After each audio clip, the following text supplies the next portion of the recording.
Welcome to Friday Night Live. Do me a huge favor right now. Can you press the share if you're on Facebook? Press the share button right now. Thank you so much. And if you're watching us on YouTube, please like and subscribe to our station right now, to our channel. We want everyone to be a part of this exciting show. We thank you for your support. Let's go into our service and let's enjoy the show.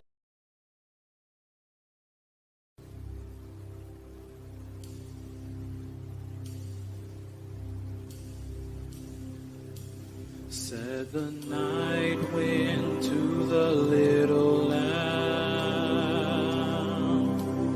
do you see what I see? Way up in the sky, little lamb, do you see what I see?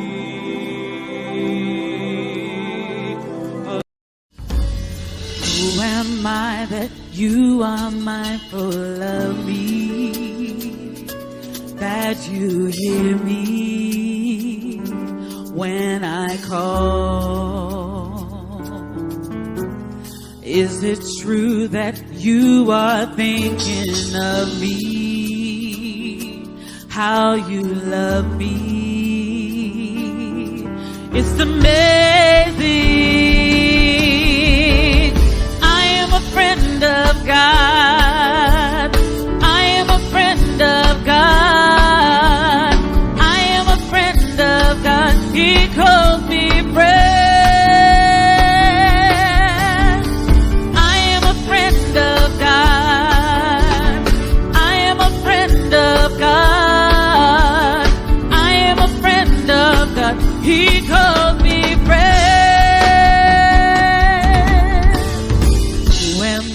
That you are mindful of me, that you hear me when I call. Is it true that you are thinking of me, how you love me? It's amazing, it's amazing.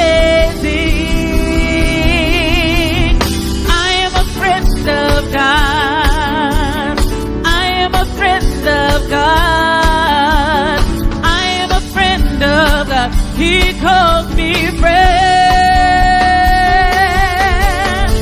I am a friend of God, I am a friend of God, I am a friend of God, He calls me friend.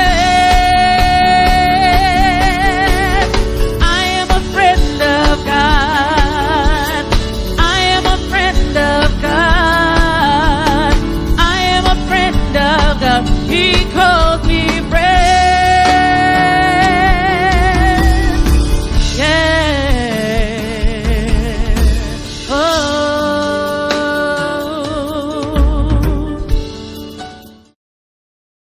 Be glorified. Be glorified in our hearts today. Be glorified.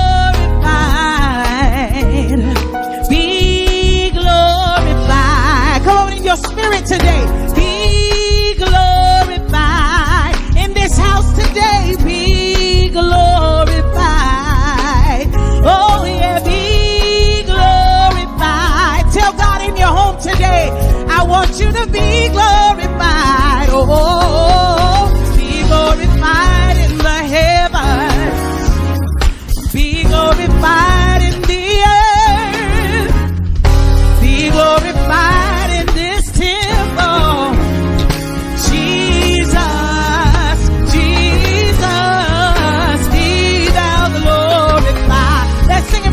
Come on, say be glorified, be glorified. God, I want you to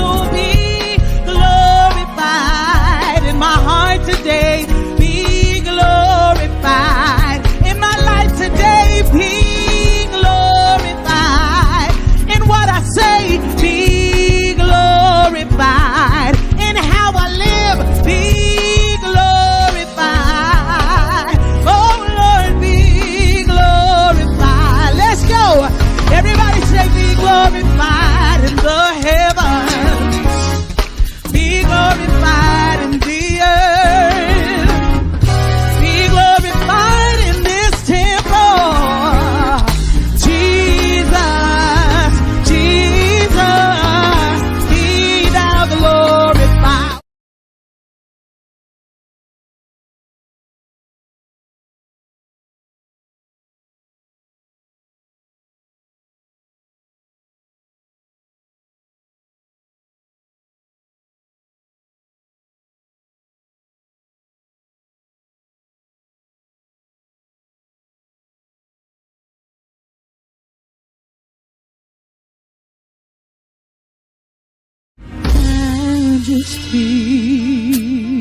Majesty, how I worship.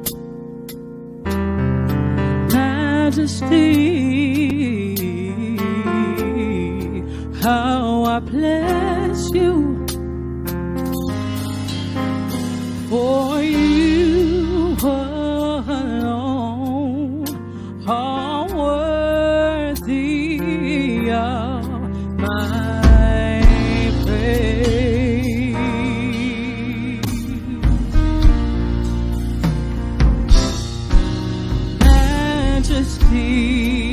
Majesty, how I worship. Oh, majesty, how I bless you. For you alone are worthy of my praise.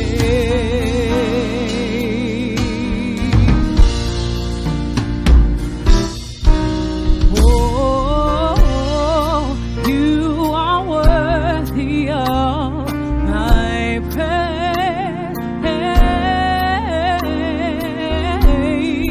You are worthy of my praise. You are worthy of my praise.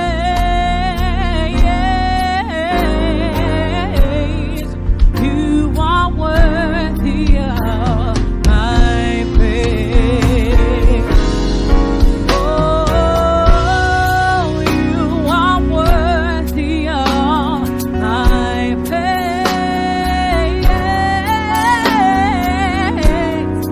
You are worthy of my praise. Oh, you are worthy of my praise.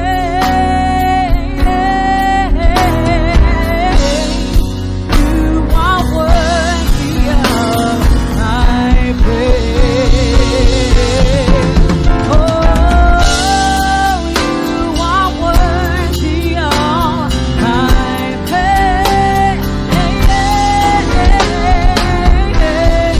You are worthy of my praise. Oh, you are worthy of my praise. You are worthy of my praise. For you alone are worthy of. For you alone are worthy of. For you alone are worthy of my praise.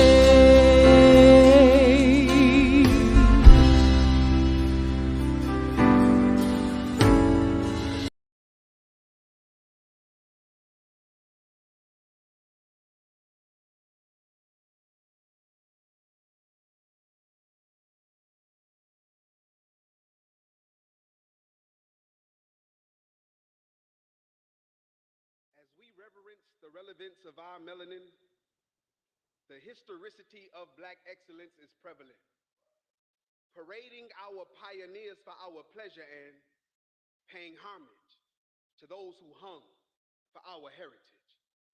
But I won't act as if I'm an activist. I'm an African-American Trinitarian, more of a black evangelist, and I was called a contradiction for the same reason I'm hated twice as much, being black and a Christian. I didn't mean to go for the trifecta when I told y'all that I believed in the Trinity.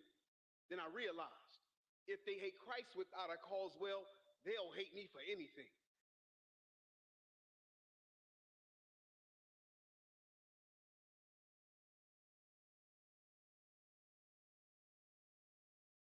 Carry his name because he's still living. Oh, y'all thought death did us part. So he renewed his vows. Long story short, I'm still with him. Monogamous and monotheistic. Yeah, I'm about that life. Some may mention Jesus, but we ain't talking about the same Christ, so they call me whitewashed. And that ain't even the color of his blood. I bathe in it. So y'all tell me what's the color of his love when my belief thrived in Tunisia before Europe even was. I'm all in North Africa. You see, I got the Trinity from Tertullian. This hooligan got a hold of Athanasius and went to school again. Then read the slave narratives like, I'll never be a fool again. I came to put to silence the ignorance of foolish men that confuse true Christianity with this Western depiction. It's not a white man's religion, just suffered from the white man's rendition. But do you see the mental condition? When we try to counteract Christ's cross-cultural convictions, salvation is independent of pigment. For instance, Christ was treated more Negro than you.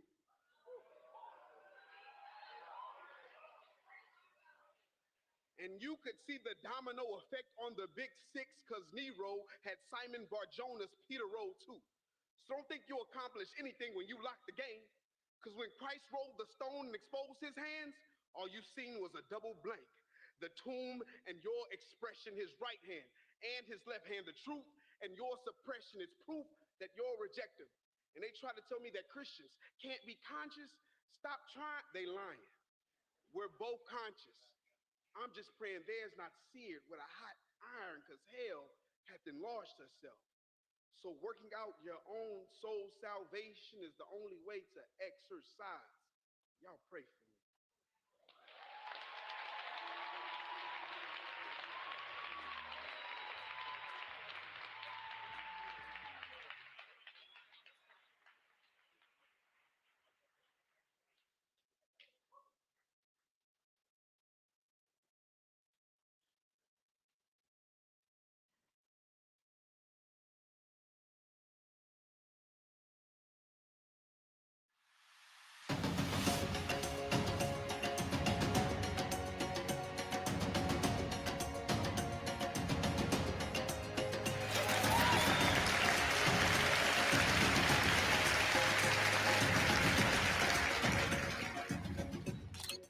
It's trivia time.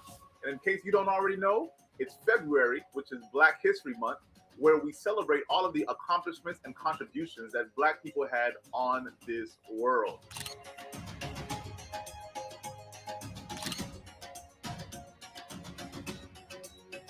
Listen, guys, for the next couple weeks, we're going to be going into a special selection of trivia. And man, we want you to participate. And all you have to do to participate, like we always say, is go down to the description box, click on the link, answer every question correctly.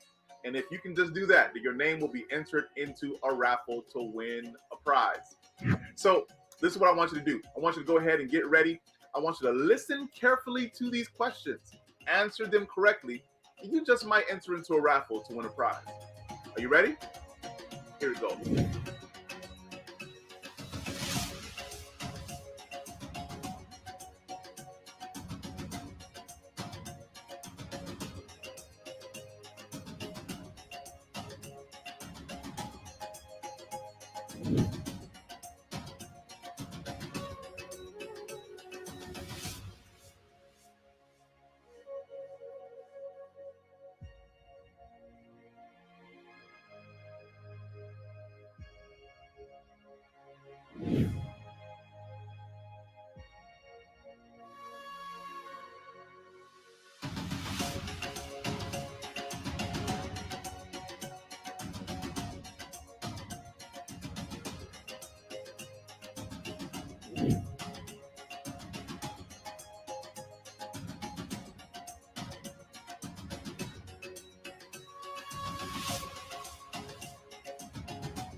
Now, I hope that you guys were able to answer all of the questions correctly, and I'm hoping that I'm able to send you a prize this month. Now, until next week, it's trivia time.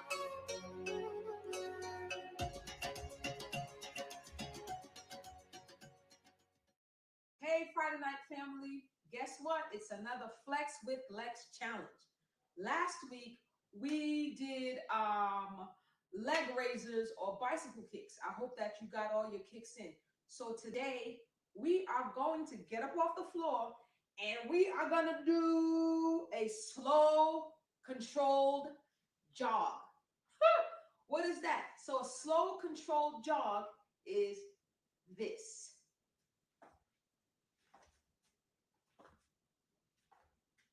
One, 2, 3, 4, 5.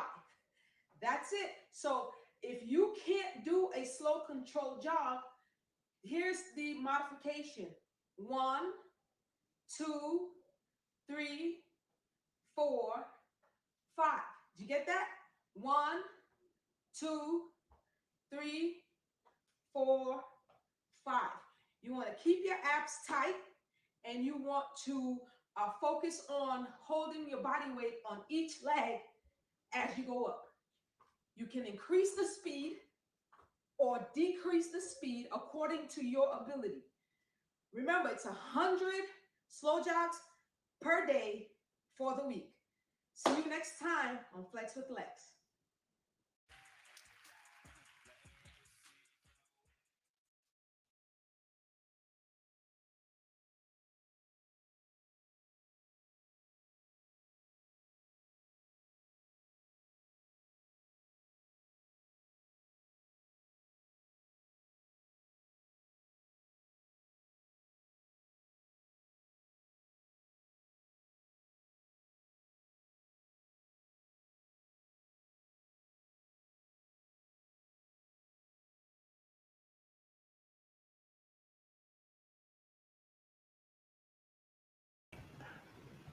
I'm so grateful that we have this time together. The enemy has been busy this evening.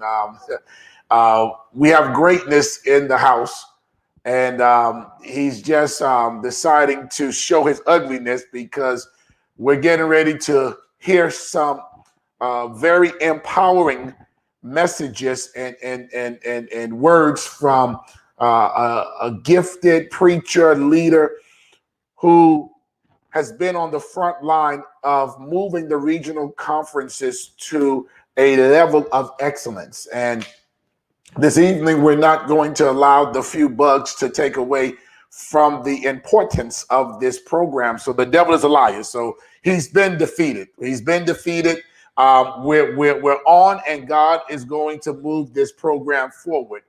This evening, it's my pleasure to bring to the stage Pastor Joseph McCoy, who, in my humble opinion, is one of the greatest regional conference presidents. And I have no qualms in saying that. And I will say it to his face, he has joined us. This is one of the greatest presidents we have had to serve in our work, in the regional work, in the Adventist Church. And we're going to spend time listening to this great man and his sacrifice for the work. And trust me when I say we are appreciative of it. We don't have this opportunity to celebrate men and women within the Black work who gave up promotion and whatever greatness they could to take care of little people like myself, make a difference to the work. So I'm so happy to have you with us, Doc. You are legendary. Trust me. When I was in school looking for someone to model, you used to walk on the campus with those boots on.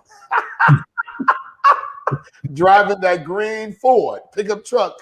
And you had that Cadillac. You had that black Cadillac. There you go. To be exact, I remember the green Ford from the conference office. But Right. to be exact, it was one alumni weekend, and my friend and I, we were washing cars in the back of it wasn't Peterson, it was Lord have mercy, I had one of those moments. But we were washing cars, and we had the opportunity and the privilege to wash your Cadillac. And you gave us a pretty decent tip too, by the way. Want to say thank you. You made the weekend very enjoyable with the tip. Edwards Hall. And so we praise the Lord for you. Want to bring in the Friday Night family before we give you the stage to bring greetings on behalf of your office, your former office. We'll give you opportunity. Let's bring the family in at this time. Friday Night Live crew. All right. We got Dr. Eddie drinking Postum. We got Dr. Dre with the Kente cloth as a flag. It's tea, not Postum. It's tea. Okay, we have Dr. Jonathan Rowe also, and we have other members who will be joining us later on. Okay, we have Java. I think you know the one up top, Dr. Java Madison, and I think Lex will be on soon. Let's go Lex with her Kente cloth on, praise the Lord. And we should have Cherie on soon. Pastor Joseph McCoy is the former director of the Regional Retirement. He is also a former president of South Central Conference, a gifted preacher and leader. And so we're happy to have you. Elder, can you bring greetings to the family as we prepare to have this intimate dialogue with you? Well, good evening and happy Sabbath. I am happy to be a part of the family. Awesome. Jay, you want to say hello to us because you have your special way of saying hello. I don't want to deny you your moment. We did it last week. I apologize. Happy Sabbath, everybody. Yay. Feeling good on Sabbath. Glad that the sun has set and we can put all that corporate world behind us. Let's move forward. Greetings, everyone. Freedom from slavery. We understand. Praise the Lord. We understand. Dr. McCoy, let's jump right into it this evening. I want to ask you, can you share with our viewers the development of the regional work in the South? This evening, we want to focus on the Southern work.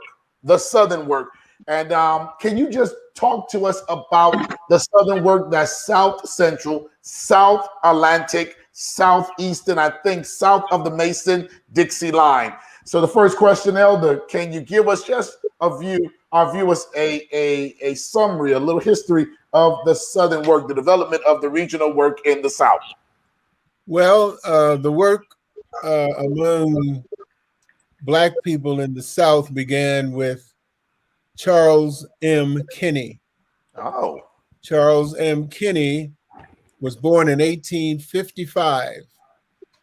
That is just about, that meant he was 10 years old when Emancipation Proclamation came along in 1865. Kinney, with his family, according to Dr. Rock's book, Protest and Progress, with his family went west and wound up in Reno, Nevada. It was in Reno, Nevada in 1878 that Kinney came in contact with the Message and actually heard Ellen White preach and was impressed with the Message, and it wasn't very long before he became a Seventh-day Adventist. And October 4, 1889, he became the first Black man or the first Black minister ordained in the Seventh-day Adventist Church. One of the outstanding things about Kinney is that he was very smart, and the Southern California Conference sent him from California, from where he was, in fact, so impressed with Kinney that the church at Reno, Nevada, sent him west to what became Pacific Union College, rather, and he became a pastor in the conference out there, and they sent him as a missionary to Reno, Nevada. Now, one of the amazing things about Elder Kenny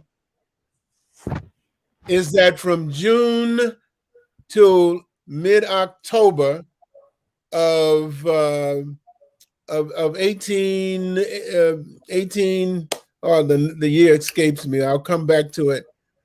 But he canvassed 1/3 of the population of Topeka, Kansas. And at that time, the population was 23,499.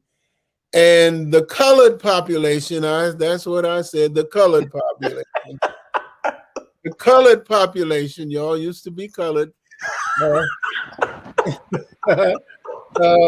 was 4,379. Wow. So in those few months, he canvassed 7,000 plus people in that community, which was 3,000 greater than the number of colored people that were there. So it said that Kenny, it meant that Kenny just gave the gospel to whomever he could, whoever would listen to him. It wasn't long before a fellow by the name of Benjamin Singleton, Benjamin Pap Singleton. He wasn't an Adventist. He was from Nashville, Tennessee, and he was enslaved 4 times. Wow. They couldn't keep that brother in chains. He got away 4 times and went as far as Canada, came back down to Michigan, in Detroit, Michigan, and went into business. The thing that is interesting about Benjamin Singleton is that he was determined not to be a slave, and he was determined that Black people would have their own stuff. Okay? And so he wanted to buy land for Black people in Nashville, and they wouldn't sell it to him at a fair price. So he said, I got to get up out of here, as you young people will say. And he went west and wound up in Topeka, Kansas, where he tried to do the very same thing, ran into the very same problem with folk not want to give him sell him land at a fair price. Then he wanted to take the Black people out of the United States to Cyprus. And the brother said, no, we're not going there. Then he talked about going to Africa, and they said, we aren't going there either. But he was in Topeka, Kansas at the same time Charles Kenny was there. And Singleton's motto was, get your own stuff. He wanted Black people to have their land and whatever businesses that they could possibly do. That's what he wanted. Now, the thing that's important to me is it is impossible that Kenny could be there in Topeka at the same time that Singleton was doing all of this Black self-determination and they not know each other. Eventually, Kenny left Topeka, Kansas, and went to St. Louis, Missouri. And guess what he ran into? The same thing. Seventh-day Adventist white people who were prejudiced. No. Yes. No, not so. That was the first time that he ran into discrimination in the church. And so he said, well, since our presence here is hampering the white work, let us go and have our own churches. Wow. Now, if you ask me, that was the beginning of Black self-determination in the Seventh-day Adventist Church. Now, if you want to talk about the South, Kenny eventually wound up in the territory that is now known as the South Central Conference. And the first church that was organized for Black people in the Seventh-day Adventist denomination was organized at Edgefield Junction, Tennessee in 1883. Edgefield Junction is right smack in the middle of Nashville, Tennessee right now. As a matter of fact, as a pastor, Elder Dudley, who was president of the conference at the time, took us to the very spot where the Edgefield Junction church started. And guess what? It's in an area next to an off-ramp of Interstate 65. Okay? So he showed us Edgefield Junction, and that was 1863. Then the next church among Black people in the United States was organized in Louisville, Kentucky. Louisville. Yes. And in 1890, that church still exists today. It's the Magazine Street. Magazine Street. Wow. Now, the third church was organized in Bowling Green, Kentucky. All right. And that was in 1891.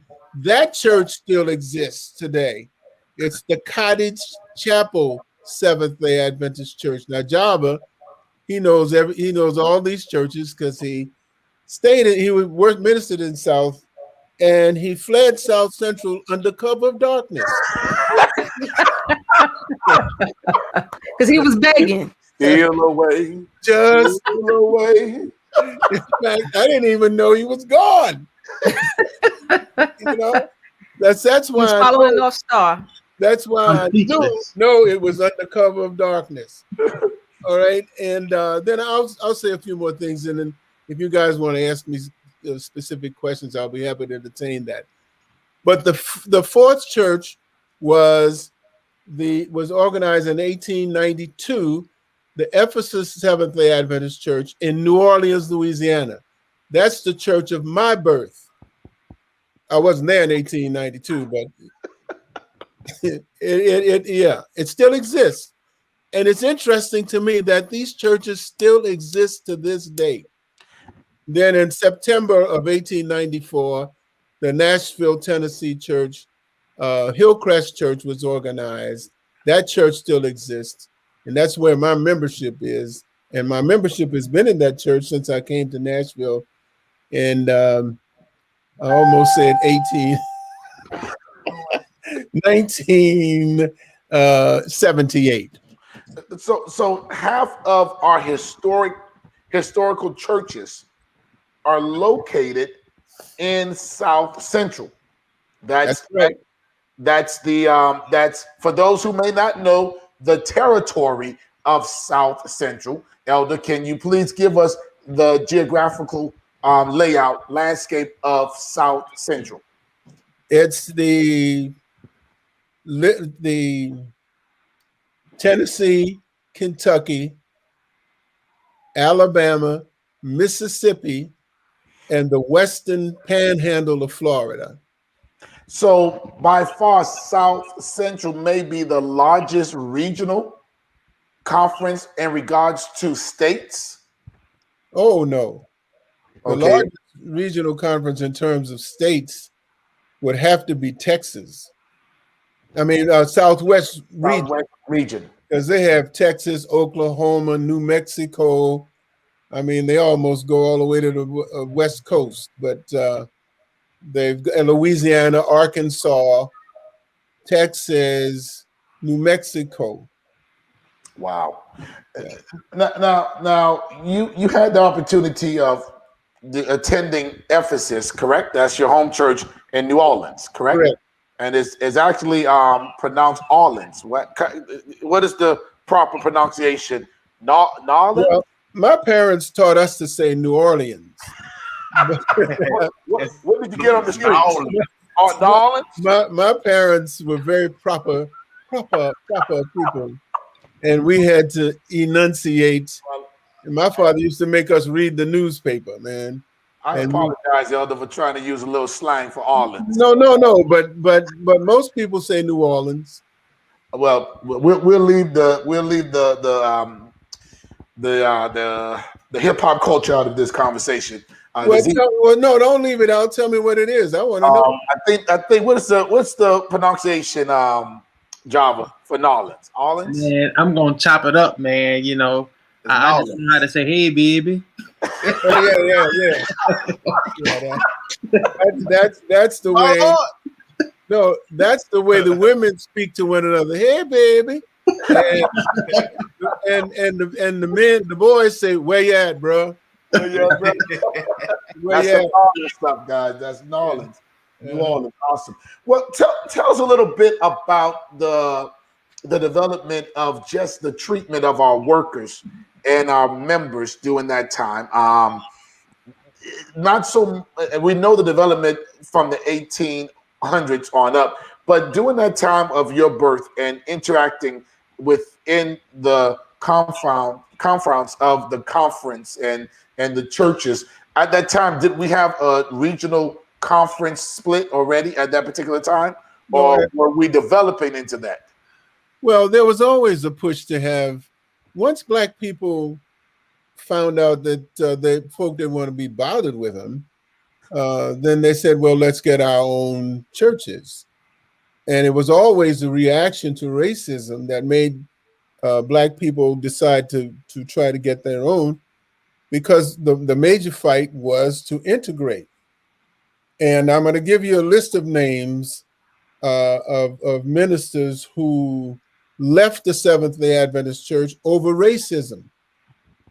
J.K. Humphrey, who was, I believe, he was a Jamaican by birth, was traveling through the United States on the way to England, stopped in New York, and ran across a gentleman, a Seventh-day Adventist layman, who gave him the truth. Now, at the time, J.K. Humphrey was an ordained Baptist minister, and a layman gave him the truth, and homeboy laid it down and picked up the Advent message and became one of the great preachers, but and wanted to have a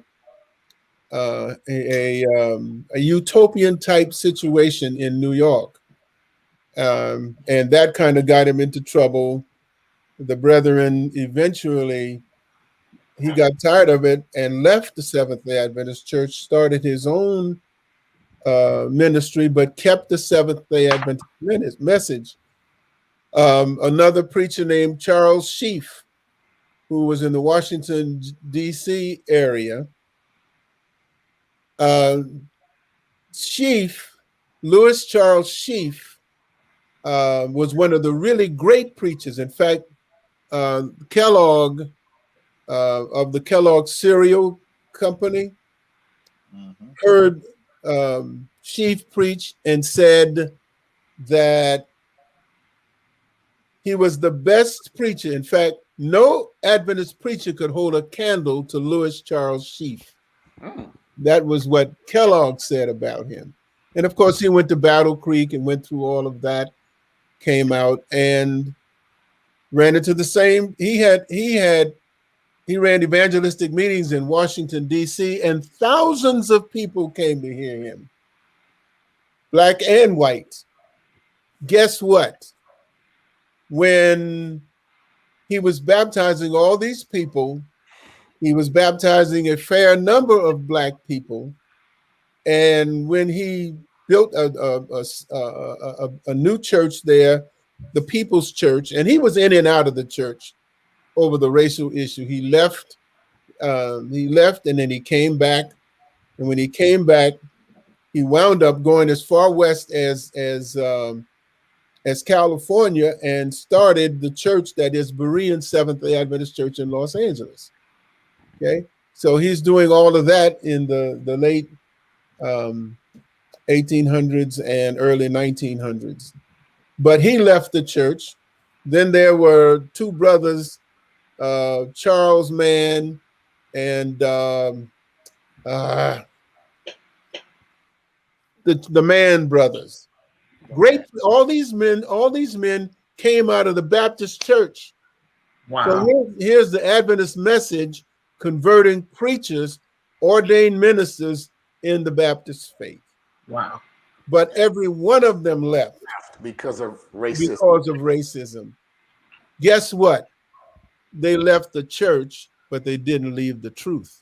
The message. Wow.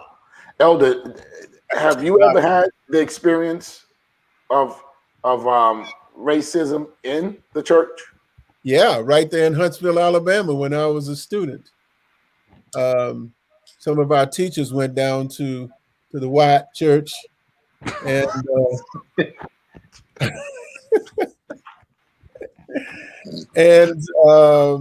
they embarrassed our teachers, man. It was two of our teachers, man, and they offended them. And so the next Sabbath, we descended on that church like a dark cloud. And of course, they were quite upset, closing the door so we couldn't get in.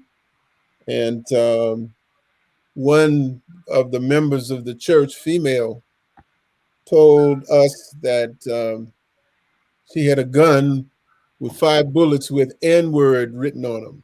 Wow. This is good Seventh-day Adventist people. But there was a big fellow from Washington, D.C. His last name was Henderson. I can't think of his first name right now. But that brother was looking at that woman, and she didn't know what kind of danger she was in if she had pulled that gun out, you know. But we left, we came back. The next Sabbath, they wouldn't let us in. We got into the lobby and started singing spirituals. They accused us of singing secular music, rock and roll music, you know. But that, you know, it became, it was really quite testy, man. And the General Conference told us, sent one of the leading black ministers down there to tell the faculty members they couldn't help us with their cars to get down to that church. But then the NAACP sent some fancy cars out there to pick us up and take us down to that church. All right. But that went on for several weeks, but we finally made peace. And we told the people, you know what? We don't want to, we at Oakwood, we don't want to come to your church, but when people show up down here, we don't want them to be offended. And once they understood that, then they kind of calmed themselves down. We went on back to Oakwood and continued to praise the Lord. Were you trying to integrate the church, or it was just a protest over the ill treatment of the faculty? What was the that was the thing that precipitated it. And back in those days, man, if you showed up at a white church, they would tell you immediately, I know you're looking for the colored church, and it's such and such a place. And they would do everything but give you a ride over there. But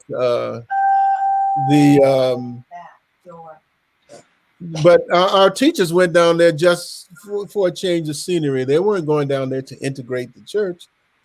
But anytime you show up, it's integration, buddy boy. So that's the way it is. But that thing went on. But there was the pastor was Ned Lindsay.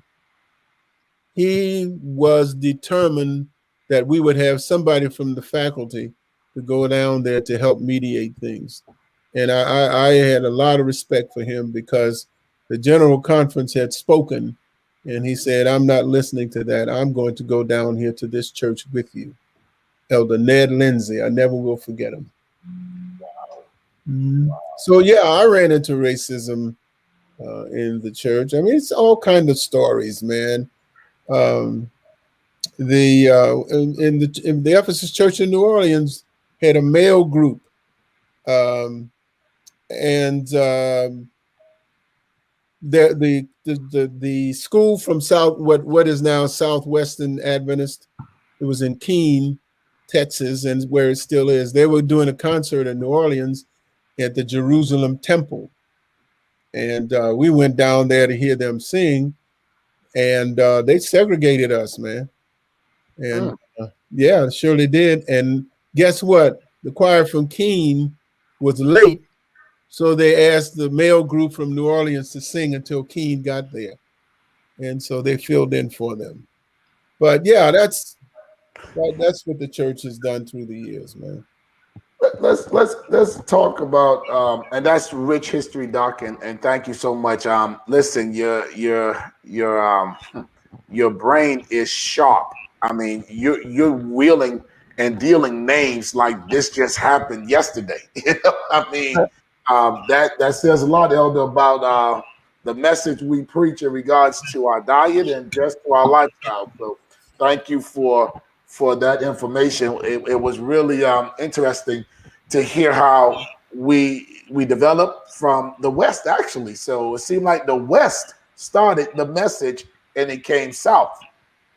And so that is something we did not know. The first church, the first person to be converted to Adventism, a person of color, as you you said. Yeah. Awesome. But let's talk a little bit about the church now. Do you think that slavery and segregation are still impacting the regional work? Black people who grow up in the United States, the vestiges of slavery will always be with us. Okay? But you cannot let it cripple you. And racism is systemic in the United States of America. It just is. Because you remember when I was talking about Benjamin Singleton, the reason he went west was because after Reconstruction, there was an agreement that in order to settle whatever dispute was going on, this back in 1877, the president of the United States agreed to pull the Union troops out of the South. And when they pulled the Union troops out of the South, that's when Jim Crow began. Every time Black people make progress, white people react to it negatively. And that's why I'm saying you can't get away from it. The United States, the system, our system there is systemic racism. Even in the church. Oh Lord, in the church, yes. But let me push you a little bit. Let me push you a little bit. So don't push me too hard because I'll push back, bro. And you said he was sharp. You said he was sharp. Listen, man, I love me some Dr. Joe now. Oh, yes, sir. But let's go here for a moment.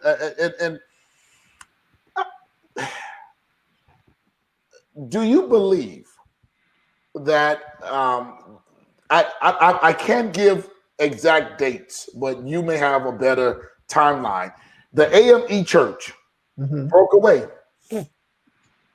The Church of God in Christ, Black denomination, full gospel, another Black denomination. So we have had these splits, basically, of Black people moving to basically start their own denomination. What kept our denomination together? Now, I know we're going to say Jesus, and trust me, a whole lot of Jesus had to work within the system. But Elder, what do you think has kept this denomination together with the level of racism that we have? The only thing that holds us together is the truth, man. We understand, when you understand what we Seventh-day Adventists believe is the truth of God, that's what keeps us together. The Lord has blessed us to have regional conferences so that we have as much autonomy as we will take. Say it again. Black people in the Seventh-day Adventist Church can do anything you want to do. You said as much as we will do? As much as we will take. Okay? Sound a little militant there, preacher. And what I'm trying to say to you is, as long as we are holding to the doctrines, the biblical teachings, the things that we understand the Lord gave to us to give to the world, but he gave to us primarily to give to Black people in the United States.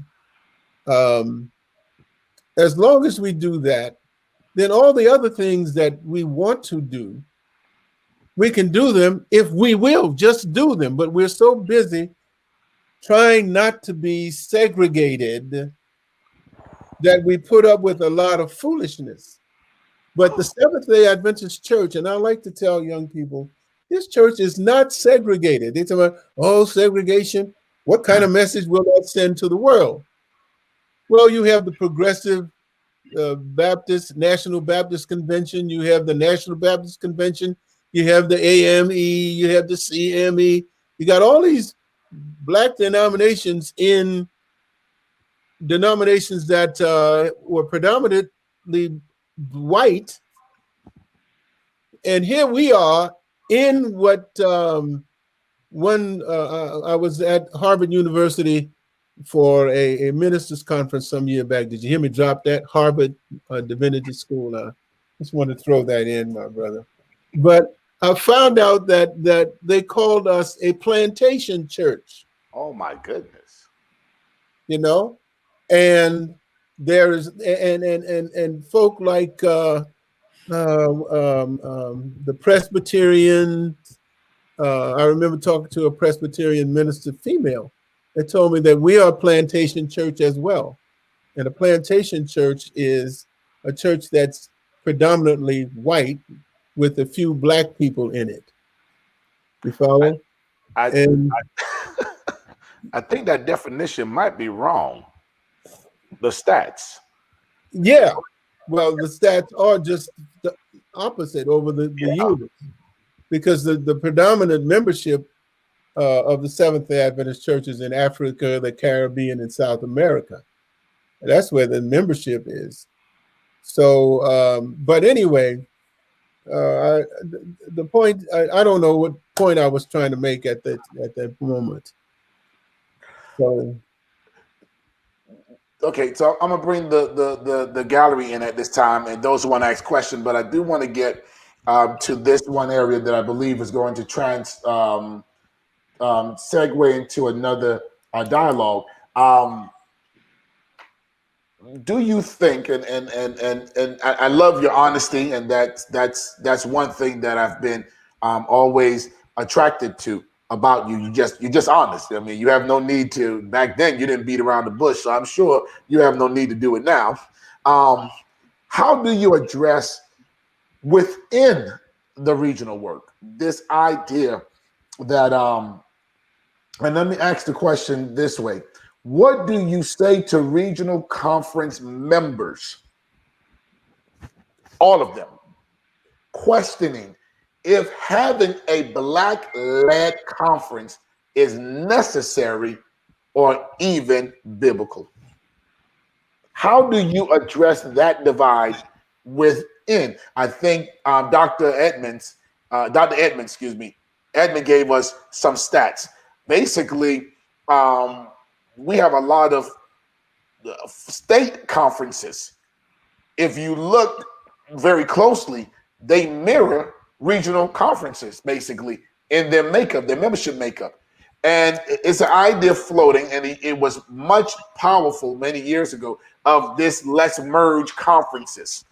And I don't want so much to dwell on that bus stop, but I do want to address those who are under this false premise that somehow this construction of the gospel seemed to be unbiblical or just not a system worthwhile to prop up. How do you address that, Elder? Well, I don't even discuss with anybody that says the existence of regional conferences is unbiblical. I don't even waste my time, trying to get them to see the light on that one. But Black people are on the run from themselves. Okay. And We're chasing the bubble of integration. And you know what happens to a bubble. It eventually will pop. Okay? But we're chasing that bubble. And I've been to, you know what I call those, the state conferences now? Those are the new colored conferences. Because they're not black, they're not white, they're colored. But really, when you actually go to those churches, a huge percentage, if not the greater percentage of the membership in some places, is white people. When you folks show up, they leave. You can't run fast enough to integrate this denomination. White flight. Black flight produces white flight. We're running from our own church. That's black flight. Oh my. That's the one that angers me to no end. Wow. That's a new term. Black flight. Black flight. Why do we have black flight, if I can ask? Can you give us a little bit of what do you think is the cause of this flight within black churches? Well, it's racial, and it's also classist. White is right. You're dropping knowledge, Elder. You're dropping knowledge. You know, when you amass a certain amount of wealth, and the majority of the church, in fact, the majority of black people in the United States is middle class. Okay, now if you look for black people on television, you think we don't do anything but drink and drug. But the majority of our people get up every day and go to work. 75% of our people live above the poverty line. And every time I make a statement like that, where do you get that statement? I don't even answer them. I'm not trying to convince them. You know, all you have to do is look around. You know?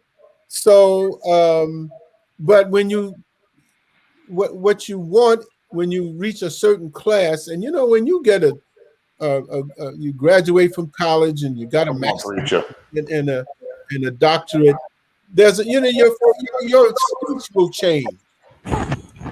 You know, you start pausing and trimming and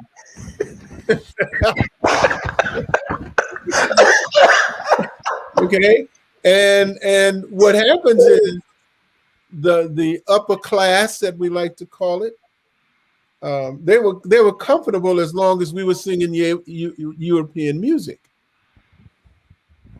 But once we start singing our music, black music, then, you know, the music is too loud and the church service is too long.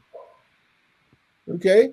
Now, you may not like that. And I told a bunch of preachers that some years ago, and they wanted to lynch me. But I mean, if that's a problem that can be solved. If the music is loud, too loud, turn it down. If the services are too long, shorten them. That's all. We solve the problem. All right.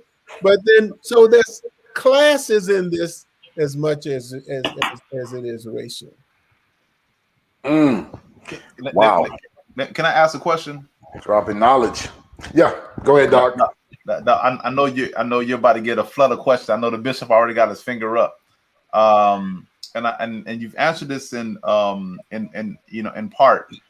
But Doc, I just have a question for you. So if Black Flight has allowed for the majority of state conferences to be predominantly inhabited and ran, well, not really ran, but inhabited by African Americans of all different cultures, what is the difference between, what would you say to the individuals asking, what is the difference between worshiping in a state conference who's Black versus a regional conference who is built on the principles that you stated earlier? I have one word for them. Why? Why are you over there? if you have what you had, then go home. If I go to a church that was white and all of a sudden all the black people are there, I came out of a predominantly black environment. Now I'm in I laugh. I know some black people that say I belong to a white church, and I know the membership of that church is 75% black. I'm in a white church. You're in the white conference. You go to the white conference camp meeting and start counting black people. You follow what I'm saying? And I have a saying for them. I told them, you better get back across the Jordan. You have crossed over the Jordan. You need to get back across the Jordan. You know? But you think about it, man. I'm not going to tell off on my daughter, but you know, and all of my daughters now are in their 40s and beginning to cross over into the 50s. And they, you know, folk will say, well, you have that attitude because you've lived through segregation and all that kind of stuff. I said, I got 3 daughters.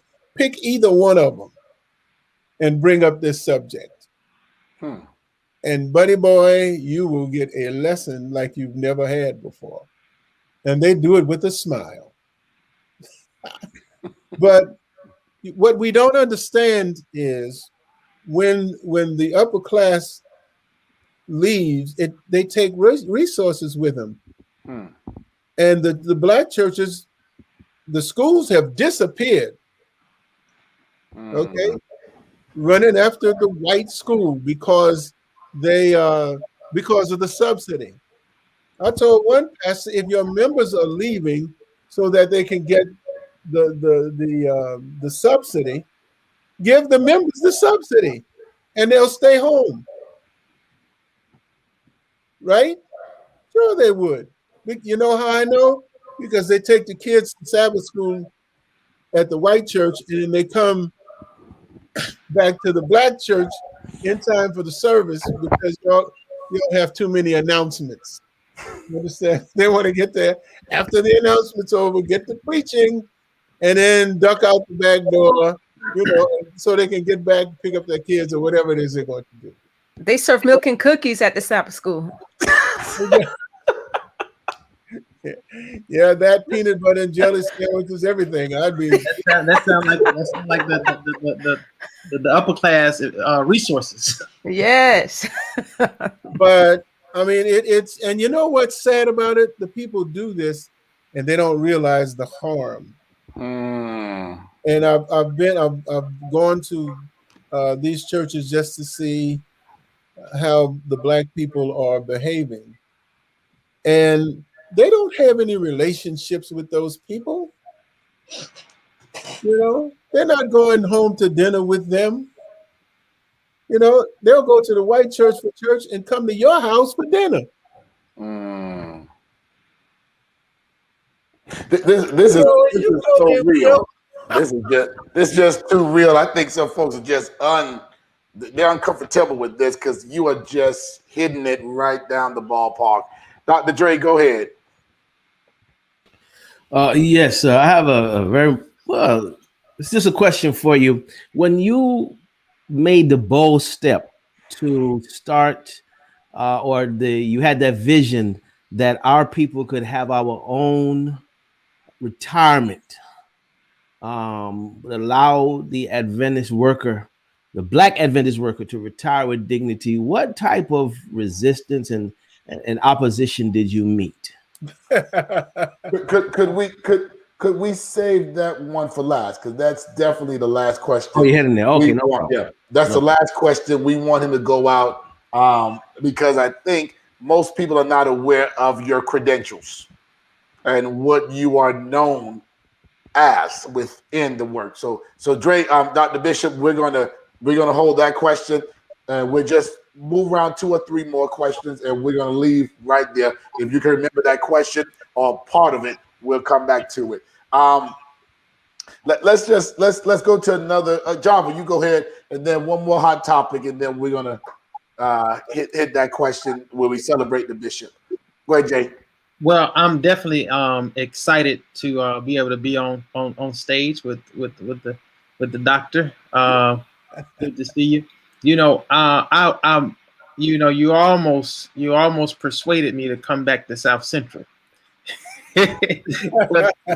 with all that history, man, I didn't realize I was. Look at Lexus. Lexus looking, she leaning in. but I didn't realize all that history was in Nashville. But I love the city of Nashville, the people of Nashville. If y'all looking, you know what's up. And the thing about it is, though, like Nashville, you know, there was a lot of civil rights that was going on, efforts in the city of Nashville, you know, and with the affluent, you know, medical doctors from the Riverside Chapel hospital there, like what type of efforts were made or what collaborations were made, you know, with those civil rights efforts and the Seventh-day Adventist Church, if at all any? Well, there was a lot of it by individuals, but as a church entity, I'm not aware of anything that was going on. There, of course, there were people who marched. There were people who marched with Dr. King.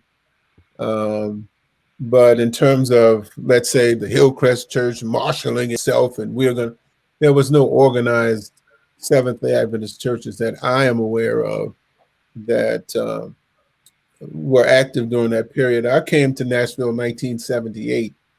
So the heat of the civil rights movement had kind of cooled down by then. Mm-hmm. Now, in regards to Nashville, could you just explain the significance of the affluence of the Black medical professionals? The reason I ask that because we're here in Florida, Southeastern. You know, I would say the pinnacle of, you know, the health world. You know, maybe even so eclipsing Loma Linda. You know, in regards to what Advent Health is here. But just explains to us the significance of the Black medical professionals within the Seventh-day Adventist Church that arose out of Nashville, because we very well could have had, you know, a Black Advent Health in that city. Well, we certainly could have, and we did have a hospital, the Riverside Hospital, and it drew a lot of Black people. In fact, the Black people in the Seventh-day Adventist Church during the days of segregation came from all over the country, from California to New York and from Florida to Oregon, to have their medical needs attended at the Riverside Hospital, which also had a nursing school. You follow? And so, you had that. In fact, Elder Dudley, who was president when I came over here, in fact, he hired me in 1967 into the ministry.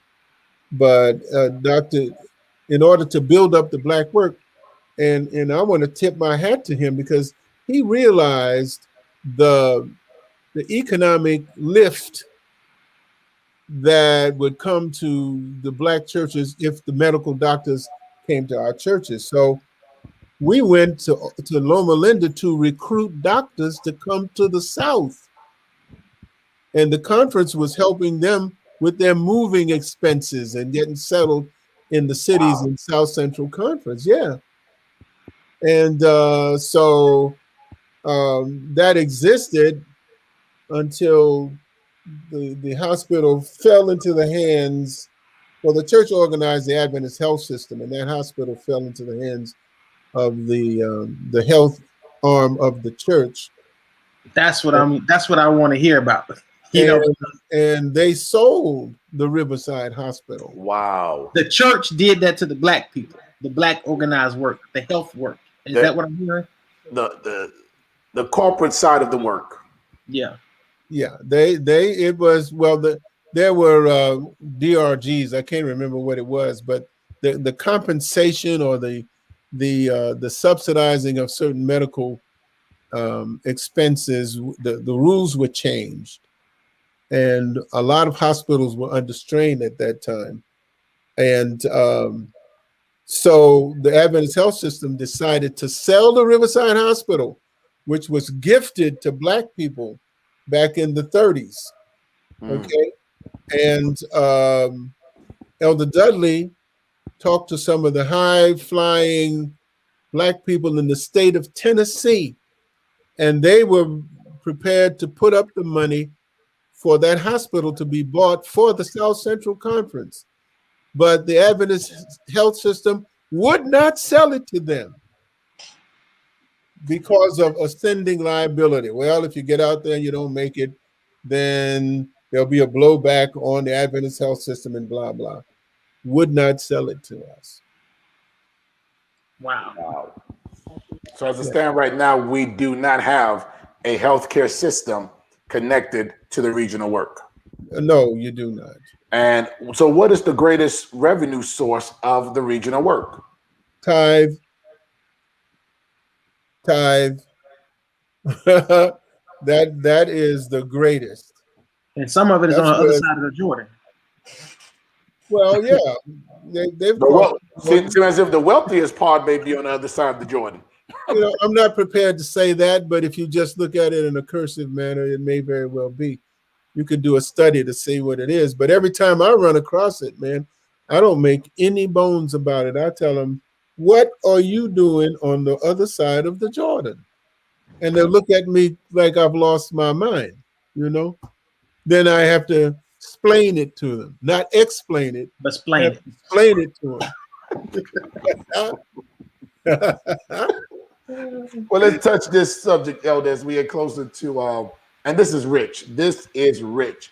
And for those who are watching us, if you have a question, please pose the question now, and we will present it to the good bishop here. Let's talk about the integration of our churches from the West Indies, from the Caribbean, and even the Europeans coming over, Black Europeans, Latin America, and these other countries coming into the South. You know, I love you. Yeah, I see the chuckle because I love you. This is and this is good education for our people. They need to hear because really I was educated when I had the privilege of serving in the Carolinas. I was really educated, and it's because here in Florida there is a disconnect, and really there is a disconnect. We have a high population of West Indians in our territory, and so the African American culture is not as prominent in Southeastern, except you go further north into the Georgia District 1, that's the Jacksonville on up, heading into Savannah, Georgia, the 95 corridor. Okay, I had the privilege of pastoring Florence, South Carolina. Was my second district.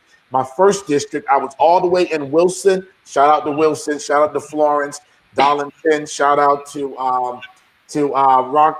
Rocky Mount. I was deep in the South, and man, it was a lesson that I truly enjoyed. But having both sides of the tracks now,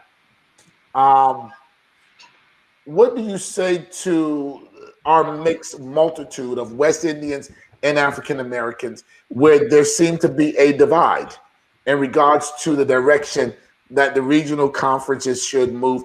How do we address that to educate both sides, actually, that if we don't work together, we're going to lose everything? Well, I'm chuckling because my wife is sitting over here behind the camera. And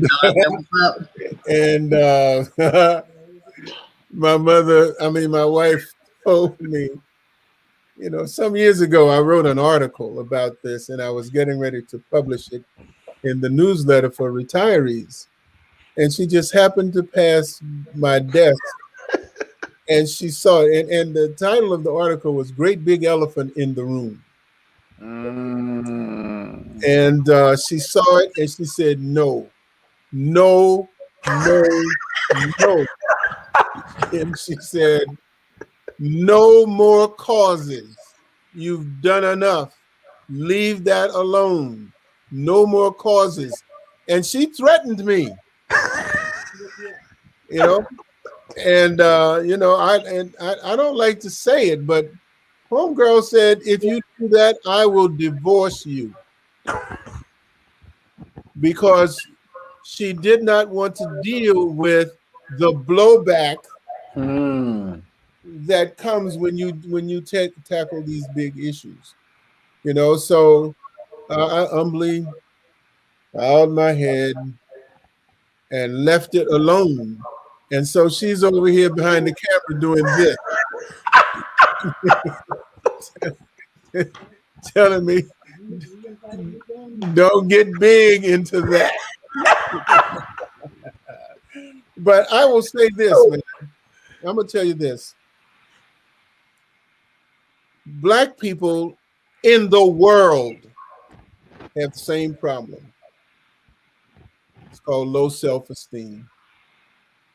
And we need the affirmation of others before we feel good about ourselves. I live in the white neighborhood. I'm the only black person in this such and such. And I mean, we stick our chests out. I'm the first black. I didn't want to be the first black nothing. You know, I didn't want to deal with that. You know, I didn't think I could be nonviolent enough to be the first black. You follow? But that I don't care where you from in the world, Africa to the Caribbean to the United States to Brazil, all of these areas with heavy black populations. Cuba, you go down to Cuba looking for people that look like me, they're in the back of the bus or under the bus. You follow what I'm saying? And so we are all constantly trying to get with others to have our, you know, to feel good about ourselves. And with all that's going on, and black people, man, we won't take the time to think about how blessed we are, especially in the United States, to make the most powerful nation in the world give us first-class citizenship without the intervention of another nation to come in and help us. We did it without the Africans and the Caribbean. Randall Robinson was from the United States going in to fight apartheid. You know, a black American over there trying to help the Africans to get free in their own country. Can you imagine that? That the Europeans went into Africa, took the people's land, their gold and everything else, and treated them like dogs. They did that as a minority. They roll into the United States, take the people's land. I didn't even know Mount Rushmore was sacred territory for the Indian, for the Native Americans. I didn't know that. Native Americans blocked the highway, and they're going to tell the people they can't. And every treaty that they've had, I understand, with the natives population, they've broken.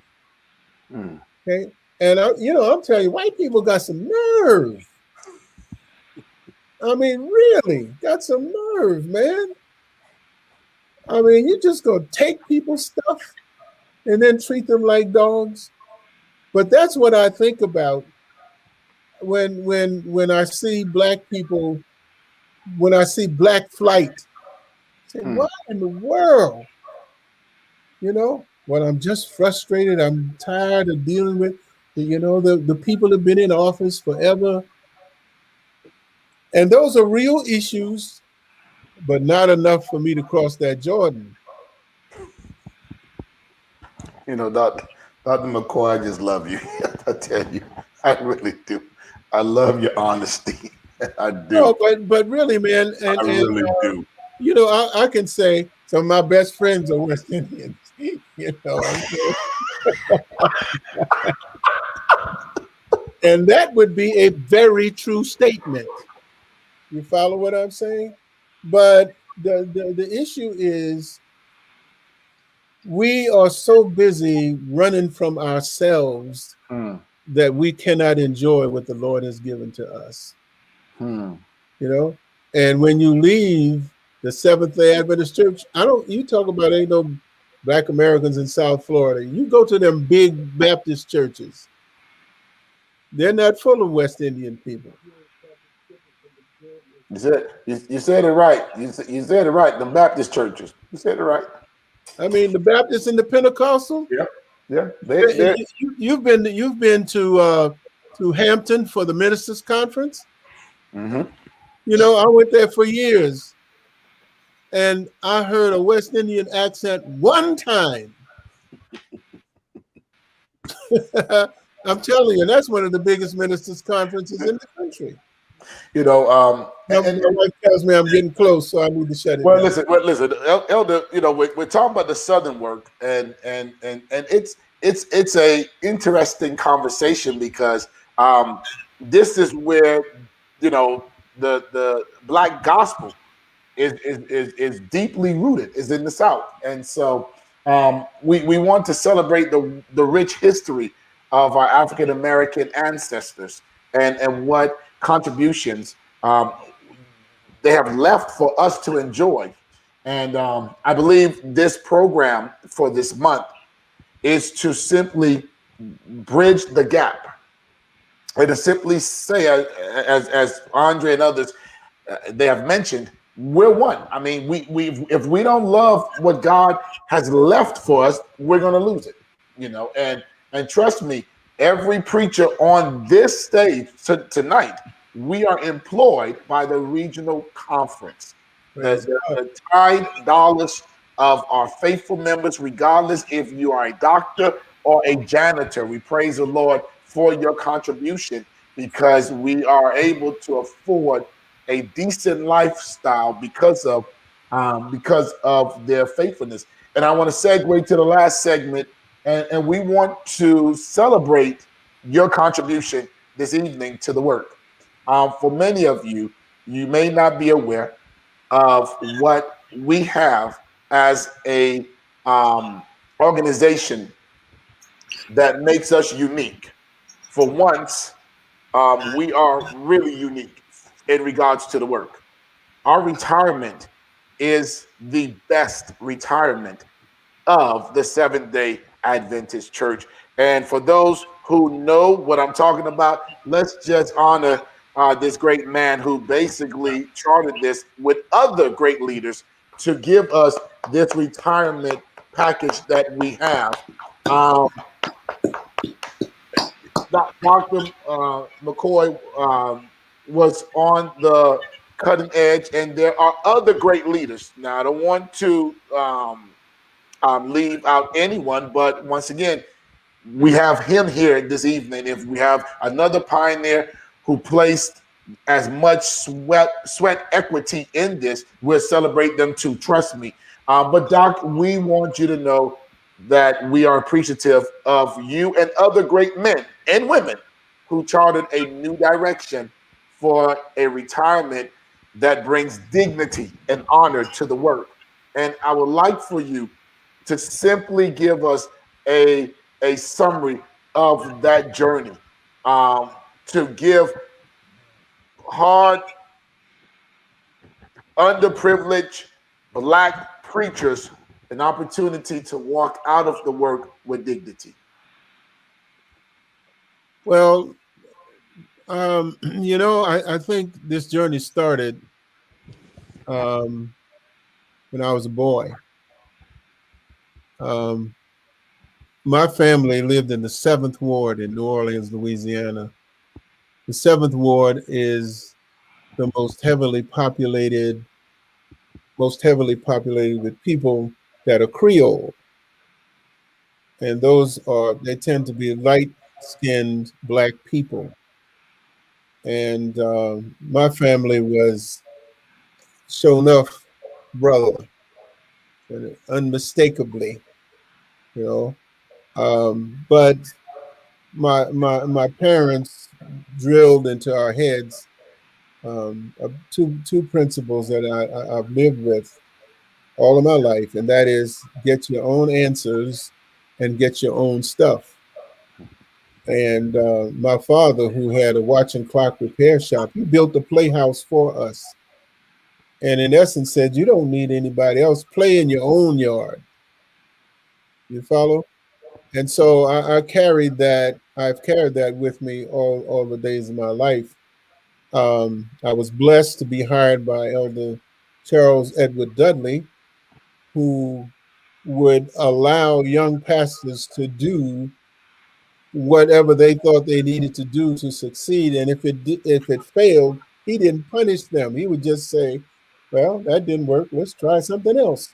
You know? And that was great but he also believed he was a very proud Black man. And he was facilitating things that helped Black people to take care of themselves. And one of the things he had were multiple family housing projects.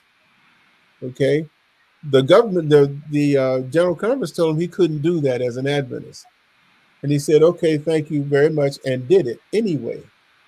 All right, but when he got ready to hire an auditing company, he went way to Atlanta to hire a Black firm, Murphy. The Murphy Group, and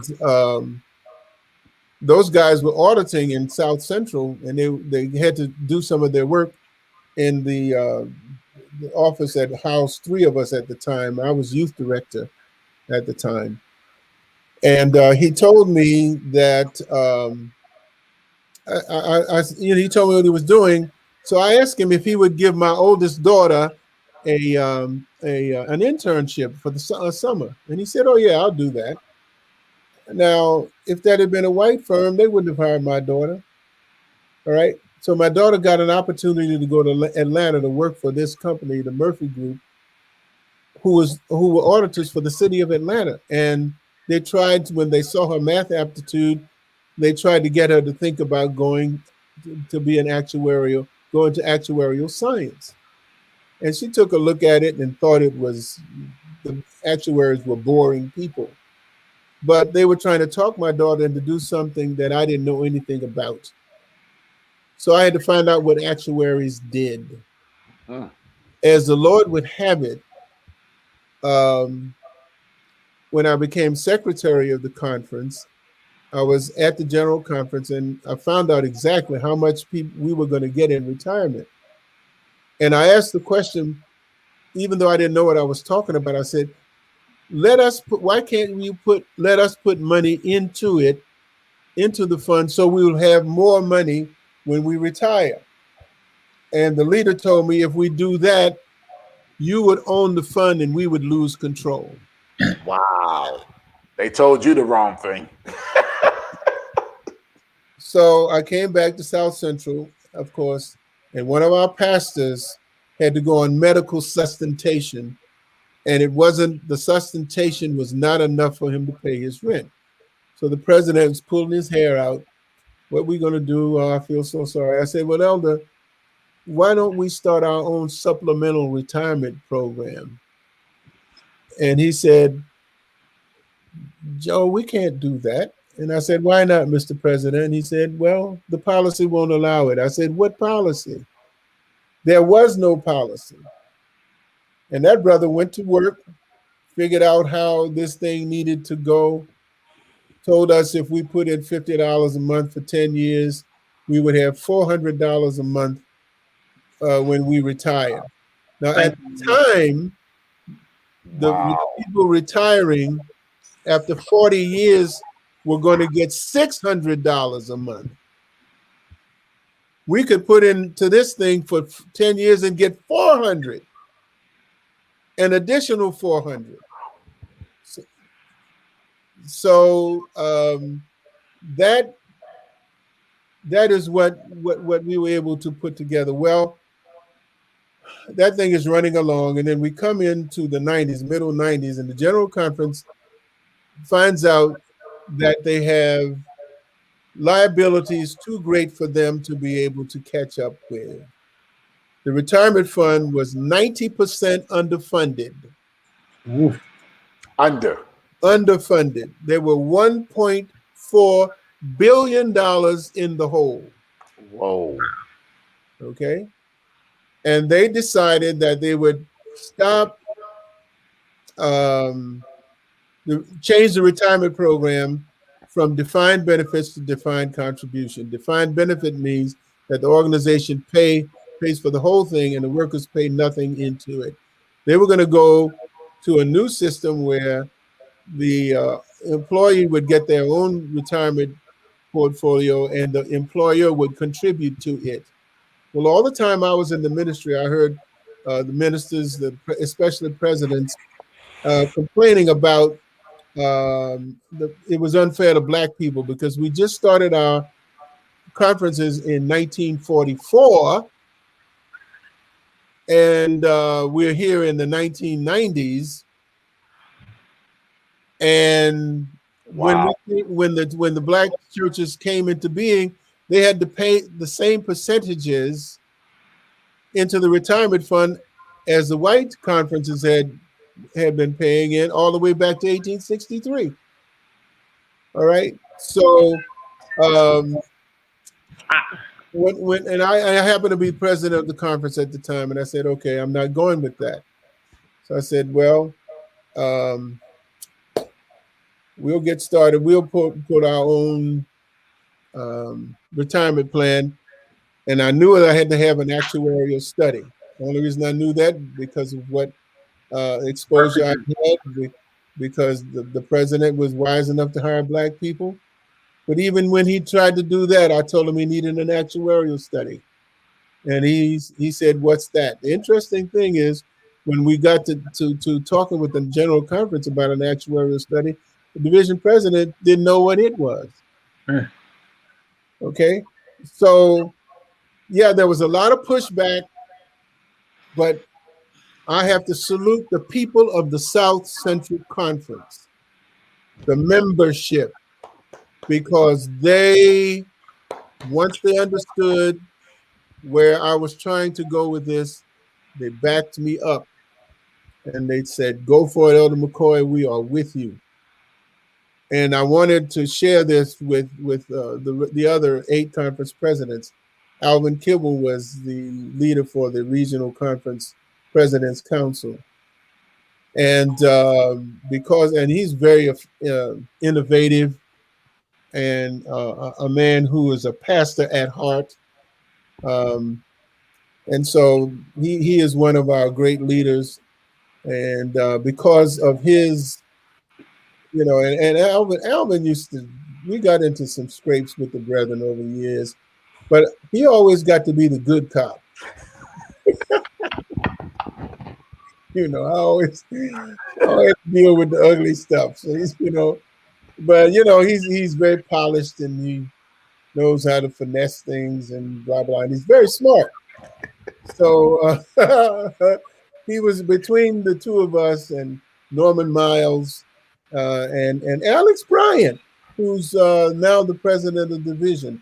These are all the brethren that were there. Billy Wright, even Roy Brown.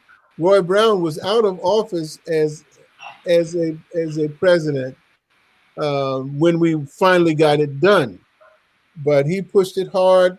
Robert Lister, who was out of office by the time we signed the papers. So those people. What about South Atlantic? Mendenhall. Yeah, Mendenhall was with us. They were one of the original. He's one of the original presidents. Charles Cheatham signed for Allegheny East, but by that time Alvin Kibble had gone on to the division. But we have a group we call the Legacy Presidents. There are 8 of them because only one of the 9 didn't go with us when we left. When we initially left, but they caught up with us in about 1.5 years, 2 years. But by that time,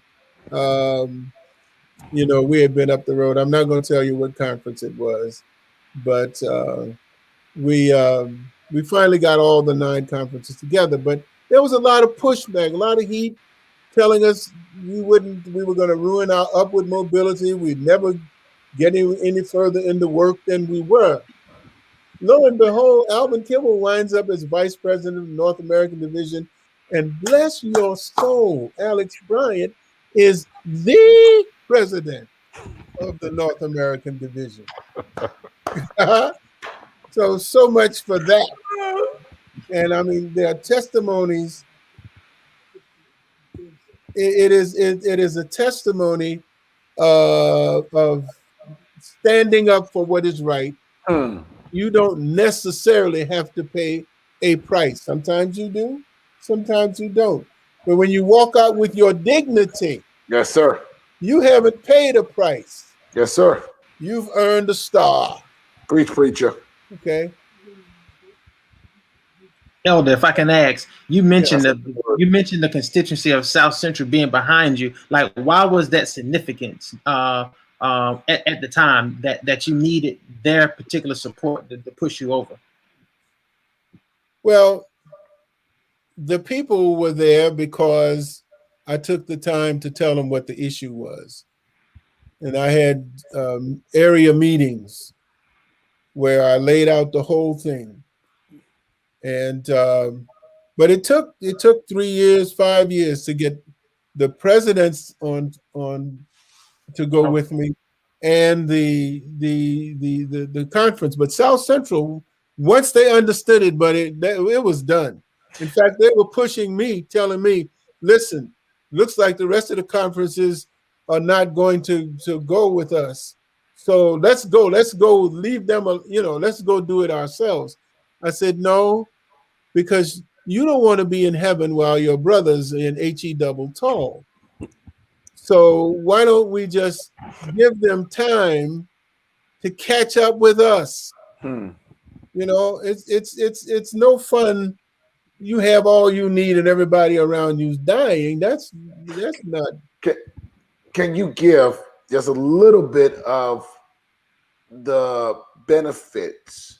Not much, just the overall of why basically you restructured the financial portfolio of the regional work. You have to understand why we're celebrating you today, because it's almost like reconstruction in a sense. It's not as big, but it is. You took a portion of the work, and you and 8 Legacy President, you're part of the 8, restructured that for us today.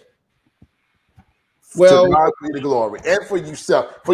Basically, it was a new map, and give the people just an opportunity, because they're still on listening to us, a lot of them, because they do not know how important this is. Well, the first thing we did, number one, we thought that working 40 years was too long. Come on, preacher, talk. So we shortened that to 30. Okay. You had to work 10 years before you were vested. Vested means that whatever you earned, they had to pay you no matter what. We shortened that to 5 years. Okay.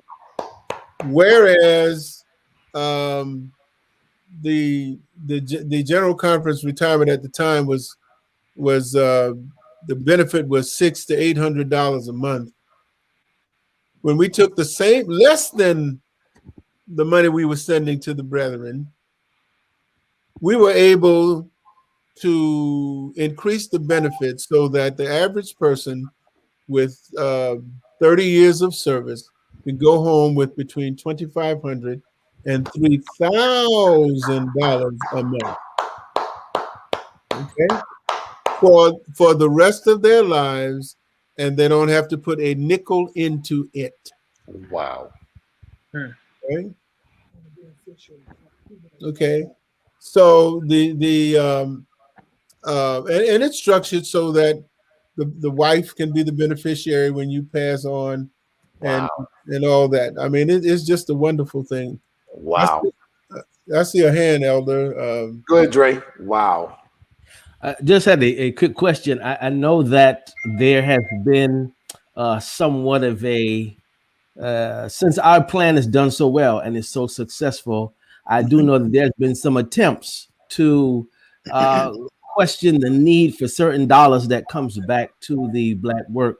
I believe at one time it was called a small conference reversion. I think they have a different name for it now. But could you just tell us a little bit about it? I believe I read an article you wrote about it some point ago in the retirement magazine. If you could share that with us. Why are you reading the retirement magazine, man? You're not old enough to be sticking your nose over in other people's business.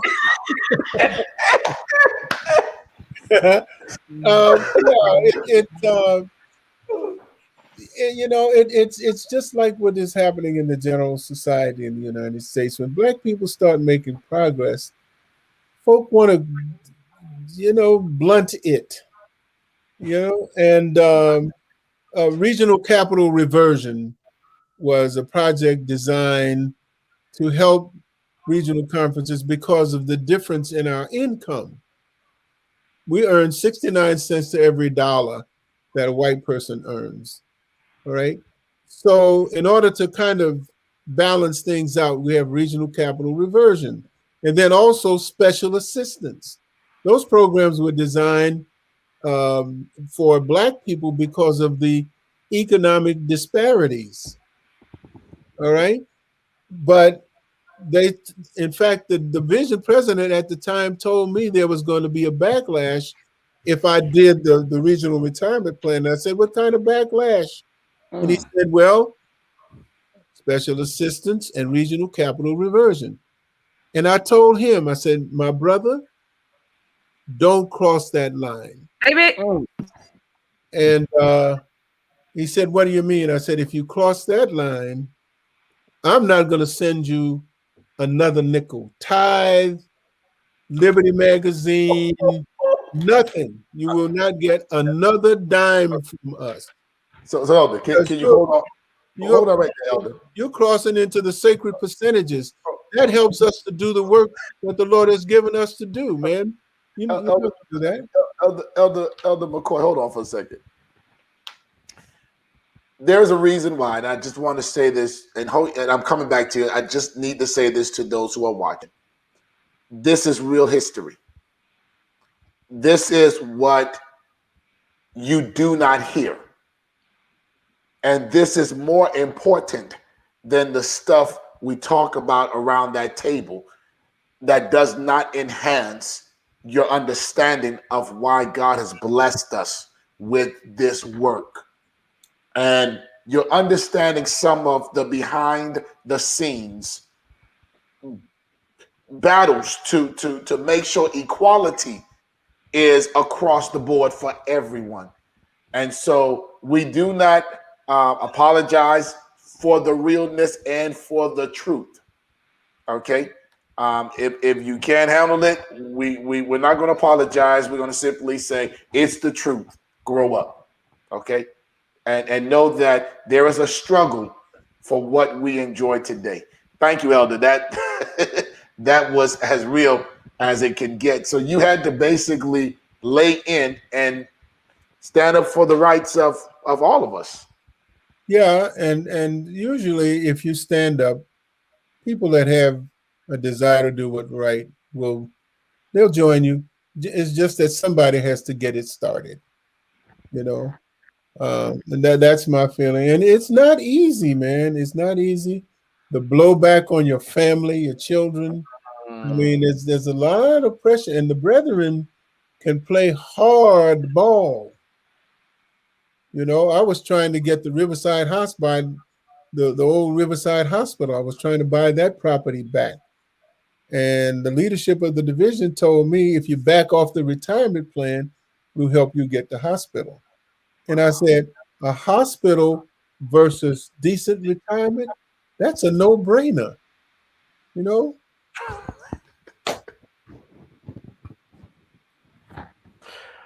Well, that boy, you guys are taking me back through.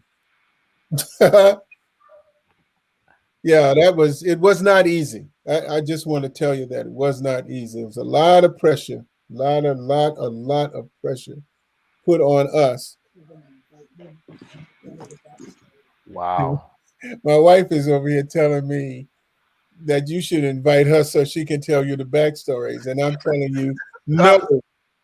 Sister McCoy. Listen. Sister McCoy. No. Sister McCoy, I want to invite you on another program because truly we would love to hear from the matriarch of this great union. I'm sure Bishop, the fight that you have, you must have a powerful woman on your side to go up against giants. And not only should we salute you, but we need to salute your wife also and say thank you to her just as well for her contribution to what we have today. And I would love to speak to her in another setting. Yeah, but I'm going to put some parameters on her and tell her what she cannot say, or I'll divorce her. No, but she's great, man. In fact, my wife is an excellent communicator.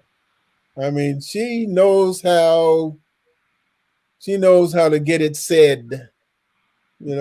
So man, I sense you two are going to end up writing us another book, another history book. I think so. Yeah, I think. Well, listen, this will definitely go into the history portfolio of our regional work. This is a conversation, and the sad thing is that all good things must come to an end. And Elder, we have spent 2 hours together because it's just rich. I mean, this is an opportunity we don't have often to hear from people with that type of experience. Go ahead, Elder.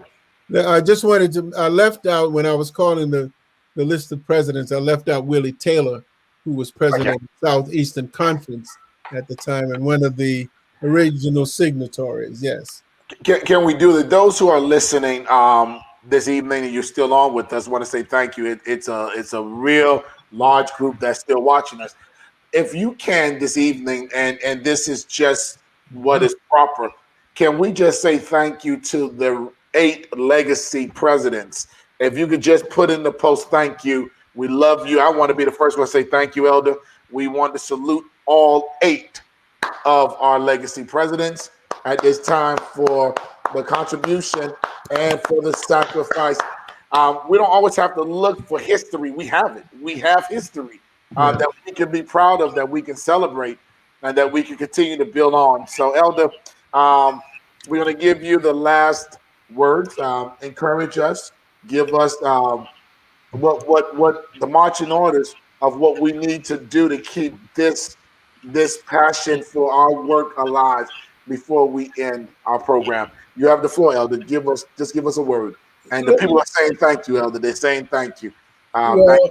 And I thank you for inviting me. I just want to say to the young people that are listening, you have an opportunity here. You're well educated and you're well off. And dust off the last vestiges of integration. Not that you want to be segregated, but you want to take care of yourself.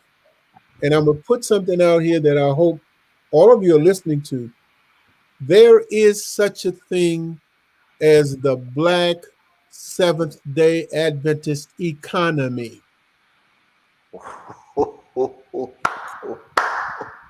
Okay? Oh my goodness, Elder, you're trying to hurt us, Elder. You're trying to hurt us. It's already late. And you guys that are especially in the ministry, you need to start talking about that kind of thing. Because if the Black Seventh-day Adventist economy could be harnessed, we will be able to take care of ourselves at a level that is unheard of in Seventh-day Adventist Church, and maybe also in the communities that we live. You sound like a Jew. Those dollars operating within the community. Oh, absolutely, man. It is said that the dollar is moved through the community almost 5 to 6 times before it leaves the community. Yeah, but I don't want to celebrate the Jews too much, because I'm going to tell you something. You've heard of Tulsa, Oklahoma, where the Black people out there took care of themselves, had their own grocery stores, own bank, all hardware stores, all of everything, and they bombed the neighborhood. Yeah. You know, what I can't understand is we're only 12% of the population. Why can't they just leave us the cotton picking alone? Leave us alone.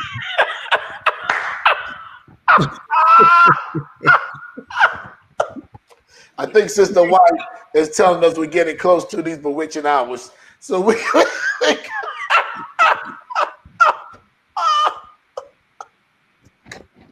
Elder, we're supposed to be off, right? Why is it that the viewership went up to 273 people actively watching? Wow. Folks just don't want to go home. They don't want to turn this off. You dropping knowledge. This is just awesome. Wow. I gotta let the people go. They have church tomorrow, on somebody virtual platform. Yeah. I have to preach tomorrow, buddy boy. Well, listen, you have laid out a sermon tonight, and we want to say thank you. But listen, I would love to invite you and your beautiful wife, probably in the next couple of weeks, about a month, to come back.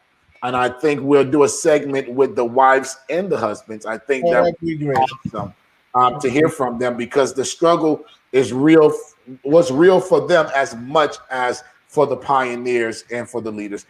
Elder, thank you. God bless you. We appreciate the time and the knowledge. And God bless you tomorrow. And we will do this again. Everybody, let's say good night to the one and only, the original Pastor Dr. Joseph McCoy. Thank you, Elder. Listen, Friday night is out. Listen, guys, next week we continue our series as we continue to pour into our members, into our young people, into the conferences, and to anyone who's watching this program. We want you to know there's something rich, something deep, something amazing about this conference and all of our regional conferences that we can celebrate not only in this month, but forever. And we want to say thank you for your time. Thank you for your input. Have a great Sabbath wherever you're going to worship. And we'll see you next week. Same time, same place. God bless.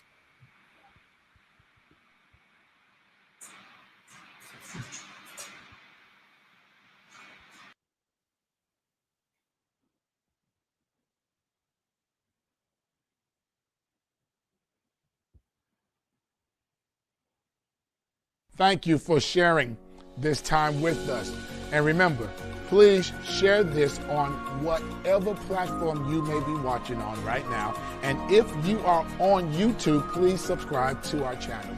Once again, this program is just for you. Have a wonderful week.